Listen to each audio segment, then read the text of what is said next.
Mendengar perkataan Faris, David pun menatap ke arah Dania serius. Sepertinya laki-laki itu terusik dengan perkataan Faris yang sebenarnya hanya berupa gurauan. Apa benar kamu menolakku, Dania? Wajah David berubah mendung. Ah? Dania terlihat terkejut dengan reaksi David yang menjadi serius. Padahal dia dan Faris hanya bercanda. Tanpa berkata sepatah kata pun, David pun bergegas meninggalkan tempat itu. Mendung sedang menguasai hatinya saat ini, sehingga dia lupa akan tugasnya, yaitu menjaga Dania.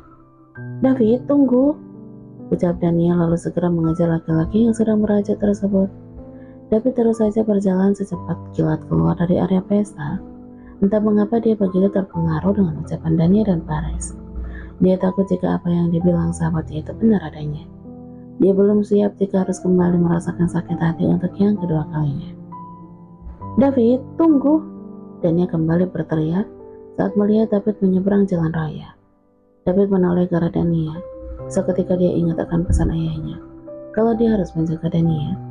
Laki-laki itu pun memutuskan untuk kembali dan menghampiri Dania. Tapi langkah David terhenti kala sebuah mobil berhenti di depan Dania. Dari dalam mobil itu keluar dua pria yang berjalan mendekat ke arah Dania. Lalu mereka membawa Dania masuk ke dalam mobil secara paksa. Apa yang kalian lakukan? Teriak David lalu segera berlari ke arah mobil tersebut. Tapi sayangnya mobil itu udah keburu pergi dengan kecepatan tinggi. Siap, ucap David. Lelaki itu pun segera menuju ke arah mobilnya dan dia pun berusaha mengejar mobil yang membawa Dania pergi tadi. Dalam pengejaran, David lalu segera menghubungi ayahnya dan menjelaskan tentang apa yang terjadi. Dan tentu saja laki-laki itu terkejut dan langsung keluar dari pesta dan menyusul putranya. Sedangkan David tampak kehilangan jejak. Laki-laki itu kebingungan karena tidak lagi melihat mobil yang tadi membawa Dania. Dasar bodoh, kamu bodoh David. Lelaki itu mengumpat pada dirinya sendiri. Dia menyesal seandainya dia tadi tidak merasa kesal dan meninggalkan area pesta. Mungkin kejadian ini tidak akan terjadi. Lelaki tampan itu berhenti di sebuah persimpangan jalan. Dia bingung harus berjalan ke arah mana karena dia sungguh tidak menemukan jejak mobil tersebut. David segera menyuruh anak buahnya untuk menyebar ke seluruh jalanan dan menyebutkan ciri-ciri mobil yang membawa Dania tadi. Lelaki itu juga sempat menghafal plat nomor mobil tersebut. Kenapa aku begitu ceroboh seperti ini? David mengusap rambutnya kasar. Rasa penyesalan terus menghantui dirinya. Sebuah mobil pun berhenti di depan mobil David. Lelaki itu sangat kenal dengan mobil tersebut, yaitu mobil ayahnya. Tuan Indra keluar dari mobil tersebut, lalu segera berjalan menemui putranya yang terlihat kacau. Apa kamu kehilangan jejak? Tanya Tuan Indra. David menatap mata ayahnya, lalu menganggukkan kepalanya pelan. Maafkan aku ya. Diri David. Itu dibahas nanti nak. Sekarang kita harus segera menemukan Dania. Aku sangat yakin kalau ini ulah si laki-laki tua dan cucunya itu. Ucap Indra terlihat kesal. Kita harus apa ya? Apa kita harus memberikan kabar pada Tuan Morgan dan juga Faris? Tanya David. Sebentar, jangan dulu.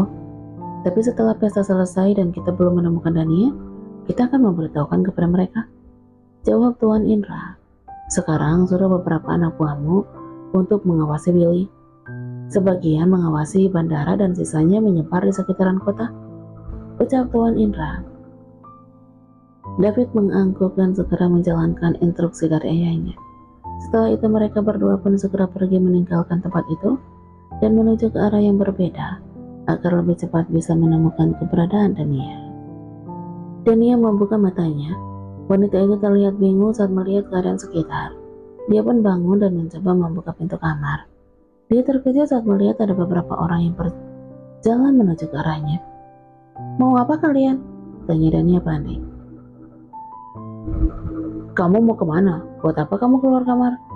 Salah seorang dari laki-laki itu balik bertanya. Aku mau pulang, jawab Dania. Kamu nggak akan bisa pulang. Kita akan terus mengarungi samudera sampai ada perintah untuk berhenti dari bos. Ucap salah seorang laki-laki itu sambil melirik ke arah temannya. Lalu dia tersenyum sinis ke arah Dania. Apa maksud kalian? Siapa bos yang kalian maksud? Dania terlihat terkejut dengan apa yang dia dengar dari laki-laki tersebut. Dan wanita itu pun segera menengok ke arah jendela. Benar saja, Sejauh matanya memandang, hanya melihat lautan saja. Dan tentu saja, itu membuat Dania panik. "Kalian mau bawa aku kemana?" teriak Dania pada ketiga laki-laki itu. "Aku tidak tahu, karena tugasku hanya menjagamu sampai ke daratan. Soal tujuannya, aku tidak tahu," jawab salah seorang laki-laki itu. "Siapa sebenarnya bos kalian?" tanya Dania lagi. Sungguh sayang sekali, dia juga tidak memberitahukan namanya. "Kalau tidak, kami pasti sudah memberitahukannya kepadamu," ucap laki-laki itu sambil terkekeh. Dania kesal dengan jawaban laki-laki yang ada di hadapannya itu. Wanita itu pun menarik napas panjang, mencoba menenangkan diri agar tidak panik dan juga emosi. Karena dia berpikir percuma emosinya tidak akan menang melawan tiga laki-laki yang ada di hadapannya ini. Dan dia pun memutuskan untuk masuk lagi ke dalam kamar. Dia mulai berpikir apa yang harus dia lakukan sekarang. Dia berusaha untuk menekan rasa takut bercampur khawatir yang kini sedang dia rasakan. Dan dia terus saja diam di kamar sampai hari larut malam. Dia udah mempunyai rencana sebenarnya, tapi dia harus menunggu semua orang tertidur terlebih dahulu. Saat hari sudah mulai larut, perlahan Dania membuka pintu kamar yang dia tempati dan melongokkan kepalanya keluar kamar. Dia melihat ketiga laki-laki yang berjaga pun terkapar karena mabuk. Dengan langkah yang berjinggat, Dania pun perlahan mendekati tempat di mana ketiga laki-laki tersebut sedang tertidur. Wanita itu melihat ada sebuah ponsel tergeletak di meja. Dengan cepat Dania pun mengambil ponsel tersebut. Dia membuka jendela dengan perlahan. Dia sebenarnya ingin memotret keluar kapal, tapi sayang keadaan di luar sangat gelap. Bukan tanpa alasan dia ingin memotret keadaan di luar kapal. Dia akan mengirimkan foto itu kepada David lewat ponsel yang tadi diambil, agar laki-laki itu bisa mencari lokasi yang ada di dalam foto yang nanti dia kirim. Tapi sayangnya keadaan di luar sangatlah gelap. Jadi dia memutuskan untuk share lokasi dan mengambil foto selfie dengan latar tiga laki-laki yang sedang tidur tersebut, lalu mengirimkannya pada David. Setelah semua selesai, Dania pun mengembalikan ponsel itu ke tempat semula. Tapi sebelum itu Dania sedang menghapus pesan yang tadi dia kirim, dan dia juga meminta David untuk tidak membalas ataupun menelpon ke nomor tersebut. Saat Dania akan kembali, tiba-tiba salah seorang laki-laki itu pun terbangun dan membentak Dania. "Ngapain kamu di sini? Masuk!" teriak laki-laki itu lantang. Dan dia menuruti apa yang dikatakan oleh laki-laki itu. Dalam hatinya dia berkata, "Buat apa aku tetap di sini? Misiku udah selesai." Dan dia membaringkan tubuhnya di ranjang yang udah tersedia. Lalu tidak berapa lama, matanya pun akhirnya terpejam. Sementara itu di kediaman David, Indra sedang mengoceh, memberikan nasihat kepada putranya yang baru aja membuat kesalahan. "Ayah dari awal udah bilang, jaga Dania, jangan jauh-jauh darinya. Tapi kenapa kamu malah meninggalkannya? Dasar anak bandel," ucap Tuan Indra dengan kesal. Dia sedikit kesal dengan kelakuan anaknya yang malah pergi dari pesta dan meninggalkan Dania. "Maafkan David ya, David janji tidak akan mengulanginya lagi," ucap laki-laki itu dengan penuh rasa penyesalan. "Semua sudah terjadi, sekarang kita harus segera pikirkan apa yang harus kita lakukan," ucap laki-laki itu. Dan saat itu juga ponsel David bergetar. Dia pun melihat 3 pesan yang masuk, membuat jantung laki-laki itu berdegup kencang tidak beraturan. Mata laki-laki itu memerah melihat foto Dania yang berlatarkan 3 yang sedang tertidur lelap. "Siapa sebenarnya mereka?" gumam David pelan tapi masih terdengar oleh ayahnya. "Apa maksudmu?" tanya Tuan Indra terlihat bingung dengan apa yang diucapkan oleh putranya. David segera menyerahkan ponselnya pada Tuan Indra.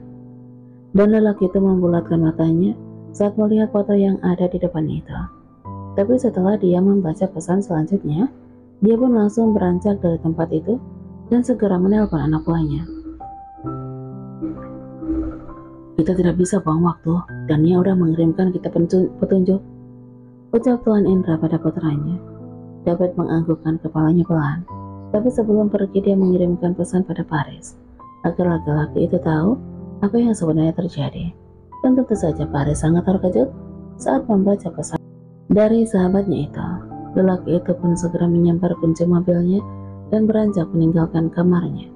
Tapi langkah kakinya itu terhenti saat dia melihat Alex sedang berbicara dengan seseorang. Mereka berbicara berbisik-bisik dan itu membuat Paris menjadi curiga. Perlahan Paris mendekati Alex. Dengan diam-diam laki-laki itu menguping semua pembicaraan yang dilakukan Alex dengan orang tersebut. Bilang pada ibu untuk mengalihkan perhatian mereka, jangan sampai mereka mendapatkan Dania. Di sini tujuan kita bukan hanya Asli tapi Dania. Segera bawa dia ke tempat tujuan. Buat dia menandatangani semua berkas yang udah aku persiapkan. Tapi ingat, jangan pernah menyakiti dia, walau itu cuma sedikit. Kalau sampai dia lecet, lihat aja, kalian pasti akan mendapatkan akibatnya. Kalian berangkatlah ke Malaysia sekarang, dan aku akan berangkat besok pagi. Itu yang dia dengar dari pembicaraan Alex dengan orang yang dia juga tidak tahu itu siapa. Paris segera meninggalkan tempat itu saat melihat Alex akan masuk ke dalam rumah.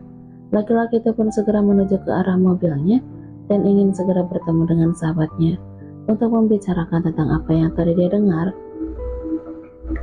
Ternyata laki-laki itu sangat licik. Aku harus lebih berhati-hati dengannya. Gumam Paris lalu segera menancap gas agar bisa lebih cepat sampai di tempat tujuan. Saat mobil yang ditumpangi sedang melaju dalam kecepatan tinggi, tiba-tiba dia melihat Tuan Morgan di tepi jalan. Sontak Paris pun segera menghentikan mobilnya dan segera turun untuk menghampiri suami tantenya tersebut. "Ngapain Om di sini sendirian?" tanya Paris heran. Tuan Morgan mengangkat wajahnya saat mendengar ada seseorang yang sedang menyapanya. "Om hanya bingung, Riz. Kenapa tantemu tidak ada kabar sama sekali? Om khawatir akan terjadi sesuatu padanya." Ucap lelaki itu sendu, di wajahnya begitu tergambar kesedihan yang bercampur dengan kekhawatiran yang begitu besar. Paris menghela nafas panjang. Dia berpikir akan memberitahukan apa yang tadi dia dengar pada laki-laki itu, tapi dia bingung harus memulai pembicaraan dari mana. "Om, apa boleh aku bertanya?" ucap Paris. "Tanya saja, Riz. Kenapa mau bertanya saja, mau minta izin dulu?" jawab Tuan Morgan. "Seandainya orang yang menyakiti orang yang kita cintai itu adalah orang terdekat kita, apa yang akan Om lakukan?" tanya Faris sambil menatap wajah Tuan Morgan lekat. Sebenarnya dia merasa kasihan pada omnya itu, tapi dia juga kesal karena tidak bisa membaca situasi yang ada di sekitarnya. "Apa maksudmu?" Tuan Morgan malah balik bertanya pada Faris. "Aku tidak ada maksud apapun, hanya bertanya saja, karena kadang orang terdekat adalah musuh yang tangguh, dan kita tidak akan sadar kalau sebenarnya dialah pelaku utama yang selama ini kita cari," ucap Paris. Tuan Morgan mengerutkan dahinya. Dia menatap Paris lekat. "Apa kamu mau bilang kalau orang terdekatku lah yang bertanggung jawab atas hilangnya istriku?" tanya Tuan Morgan. "Aku tidak mau menuduh Om, tapi Om harusnya bisa melihat itu. Apalagi saat ini Dania pun sedang diculik. Dan Om harusnya bisa berpikir siapa selama ini yang tidak suka pada Nyonya Asli dan juga Dania," ucap Paris mencoba membuka mata Tuan Morgan. "Apa? Dania diculik?" Tuan Morgan terlihat begitu terkejut dengan apa yang diucapkan oleh Faris. Dia seolah tidak percaya dengan apa yang baru aja dia dengar. "Ya Om, dan saat ini David dan Om Indra sedang mencarinya," ucap Faris. "Tunggu, apa yang menculik Dania adalah orang yang sama dengan orang yang menculik Esti?" tanya Tuan Morgan masih terlihat bingung. "Menurut Om bagaimana?" jawab Faris terlihat kesal. Dia tidak menyangka jika suami dari tantenya akan begitu terlihat bodoh dan tidak menyadari tentang apa yang terjadi. Faris pun beranjak meninggalkan Tuan Morgan yang masih terdiam. Pengacara muda itu mengurungkan niatnya untuk memberitahukan tentang apa yang tadi didengar pada Tuan Morgan. Dia lebih memilih untuk sesegera mungkin menyusul David dan juga Tuan Indra. Baru saja dia masuk ke dalam mobil, ponselnya pun berdering. Ternyata yang menelponnya adalah ayahnya, dan dengan segera laki-laki itu menerima panggilan telepon dari ayahnya sambil mengemudikan mobilnya. "Halo ya?" "Halo Riz, kamu di mana? Ayah mencarimu dari tadi tapi tidak juga ketemu. Aku lagi dalam perjalanan menuju ke pelabuhan ya." "Pelabuhan? Ngapain?" "Menyusul David dan Om Indra ya. Dania diculik." "Apa? Dania diculik?" "Iya ya. Aku tutup dulu ya. Aku udah sampai di pelabuhan ini." Faris pun mengakhiri panggilan telepon dengan sepihak. Mata laki-laki tidak menangkap dua mobil yang terparkir rapi di depannya.